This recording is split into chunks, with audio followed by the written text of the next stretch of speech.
বাংলাদেশ এই মুহূর্তে ট্রেন্ডিং হয়ে রয়েছে।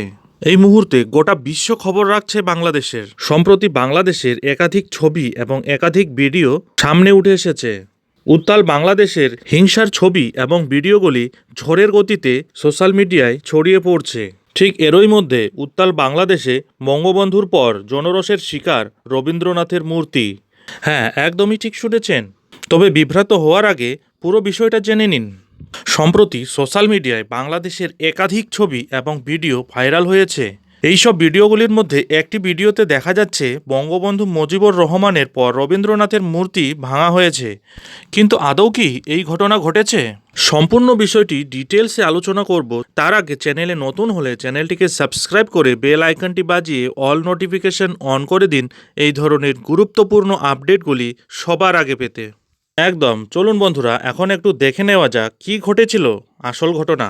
গত মাসে কোটা আন্দোলনকে ঘিরে উত্তাল হয়ে ওঠে বাংলাদেশ। মাঝে এই আন্দোলনের আজ কিছুটা স্থিমিত হলেও ধিকি ধিকি জ্বলছিলই। পরে এটা হাসিনার পদত্যাগের আন্দোলন হয়ে ওঠে। এরপর গত সোমবার বাংলাদেশের প্রধানমন্ত্রী শেখ হাসিনা ইস্তফা দিয়ে বোনের সঙ্গে ভারতে পালিয়ে আসেন। তারপর সে দেশের গণভবন দখল করে নেয় উত্তাল জনতা। একই সঙ্গে শুরু হয় সে দেশের সংখ্যালঘুদের উপর অত্যাচার।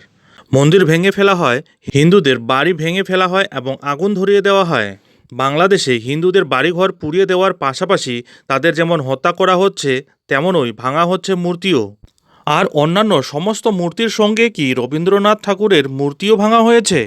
ইতিমধ্যে একাধিক ভাইরাল ভিডিও এবং ছবি দেখলেই তা মনে হবে, কিন্তু না, এই ঘটনা বর্তমান সময়ের নয়। এবং রবীন্দ্রনাথ ঠাকুরের মূর্তি ভাঙার ভিডিওটি 2023 সালের 17 ফেব্রুয়ারির। সেদিন ঢাকার সোহরাওয়ার্দী উদ্যানের টিএসসি সংলগ্ন এলাকা থেকে এই মূর্তিটি উদ্ধার করা হয়। সেই খবর পেয়ে ঢাকা বিশ্ববিদ্যালয়ের শিক্ষার্থীরা ছুটে যান। আসলে এই মূর্তি সেই বছর 14 ফেব্রুয়ারি 21-এর বই মেলার কাছে প্রতিষ্ঠা করা হয়েছিল। সেখানে আদর্শ প্রকাশনীর স্টল না বসতে দেওয়ার প্রতিবাদে সহ সাংবাদিক রোজিনা ইসলামকে হয়রানির প্রতিবাদ হিসেবে প্রতিষ্ঠা করা হয়। সেখানেই দেখা যায় রবীন্দ্রনাথের মুখ বাঁধা এবং হাতে থাকা গীতাঞ্জলিতে পেরেক ঠোকা। 14 ফেব্রুয়ারি এই মূর্তি প্রতিস্থাপনের পরই সেটাকে অজ্ঞাত পরিচয় ব্যক্তিরা সরিয়ে ফেলেছিলেন। পরে 17 ফেব্রুয়ারি মূর্তিটা খুঁজে পাওয়ার পর ঢাকা বিশ্ববিদ্যালয়ের ছাত্ররা সেটাকে সরিয়ে নেন।